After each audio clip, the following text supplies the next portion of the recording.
और हुड्डा को ये मैसेज दिया गया था कि अब हम तेरे को पकड़ के अंदर ठोकेंगे। उस रेड के 2 दिन बाद, एक दिन छोड़ करके अगले दिन कांग्रेस के ये ऐलान हो गया था कि सारे सिटिंग एमएलए को टिकट दी और लास्ट में जो 14-15 सीटें बांटी गई उसमें 9 ऐसे लोगों को टिकटें दी गई थी जिनके नाम भाजपा ने आगे किए थे कि इनको टिकटें दो। शैलजा कैसे चुनाव जीती अगर ईवीएम में गड़बड़ थी? नहीं जीतती। हुड्डा कैसे जीता?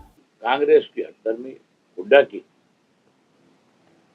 जो फैसला था, हुड्डा कभी नहीं चाहता था। मैं तो पहले भी बहुत खुल करके ये बात कहता था, आज भी कहता हूँ, हुड्डा भाजपा के साथ मिला हुआ है और हुड्डा ने ही अब की बार भाजपा को फिर से सत्ता में लाने के लिए बड़े गेम प्लानिंग करी, बड़ा गेम चेंजर रहा।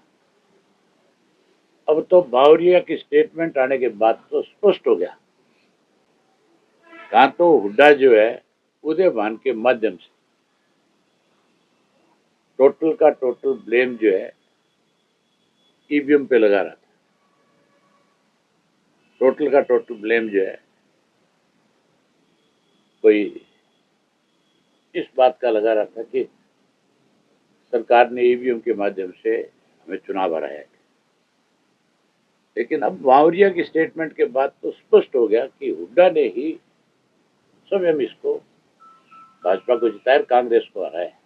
लेकिन आपको ध्यान होगा हुड्डा के घर पे उस पर रेड हुई थी ईडी की, हुड्डा के करीबियों के ऊपर,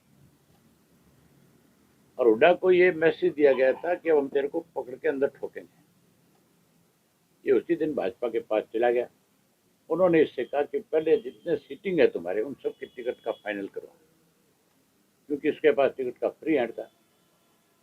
उस रेड के 2 दिन बाद, एक दिन छोड़ करके अगले दिन कांग्रेस के ये ऐलान हो गया था कि सारे सिटिंग एमएलए को टिकट दी जाएगी।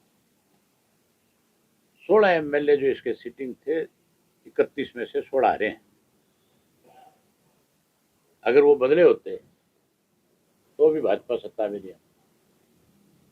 और लास्ट में जो 14-15 सीटें बांटी गई उसमें 9 ऐसे लोगों को टिकटें दी गई थी जिनके नाम भाजपा ने आगे किए थे कि इनको टिकटें दो। ऐसे ऐसे लोगों को टिकटें दी थी जिनको टिकट देते उनका विरोध शुरू हो गया था, क्योंकि जिसको चाहते थे लोग कि इसको कांग्रेस की टिकट मिले उसको दी नहीं, उसकी काट दी। सरदार राठौड़ को सारे लोग कहते थे इसको टिकट दे देगी, ये जीत जाएगी। उसकी काट करके वहां एक ऐसी डम्मी लड़की को टिकट दे दी जिसको हल्के में कोई नहीं जानता था। पहले दिन उसका विरोध हो गया। इसी तरह सोना की जो सीट थी उसके ऊपर ऐसे आदमी को टिकट दिया जो पहले दिन पैसे देकर के टिकट लेकर के आता है। सारे कहते हैं कि पैसों से बिकी है, जबकि टिकट उनका जितेंद्र भारद्वाज था, वो सबसे बड़ा दावेदार। इस तरह से 9 टिकटें फिर इन्होंने अपनी काटी।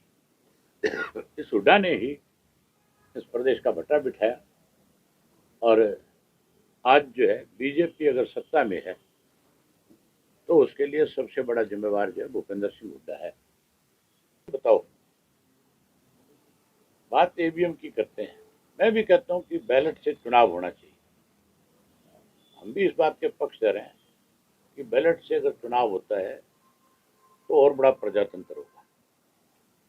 हो सकता है कोई ईवीएम में हो गड़बड़, लेकिन शैलजा कैसे चुनाव जीती अगर ईवीएम में गड़बड़ थी? नहीं जीतती।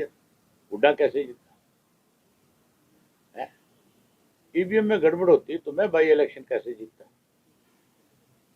फिर तो मुझे भी हराते। उस वक्त तो बीजेपी का मान के चलो बहुत कुछ दाव पे लगा हुआ था। उस वक्त तो भाजपा ये चाहती थी भी किसी तरीके से अभय सिंह को अगर हराएंगे तो किसान हारेगा। वो लड़ाई तो किसान के साथ थी।